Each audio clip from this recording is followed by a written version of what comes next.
It is estimated that 1 in 10 households are affected by a cancer diagnosis, not only affecting the patient, but also family members, friends, and coworkers. And talking about a diagnosis can be stressful, awkward, and even frightening. So here to help open the conversation with the new art therapy program called Pillow Talk is Ahuva Morris, an oncology social worker with CancerCare.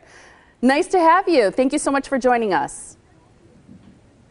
Thank you for having me. Tell us a little bit about Pillow Talk.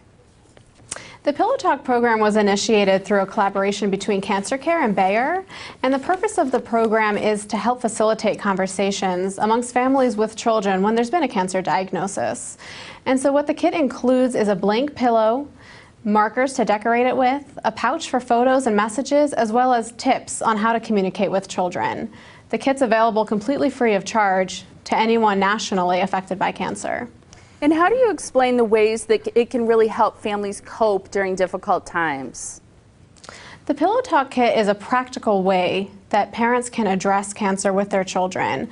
So they can sit down and do it as a family activity. They can personalize the pillow with things or people that are meaningful to them, and then it can be used as a comfort object. So children can hold on to the pillow when maybe a loved one's going for a treatment or to an appointment, and it's a reminder of the people in their life that are there to support them and of the things that can bring them comfort. Why do you think it's important for families to deal specifically with the emotional challenges of a diagnosis? It's really important for families to address the emotional impact because when someone's diagnosed, everyone involved, children and adults, are affected. And by addressing the emotional effects, children can feel less alone.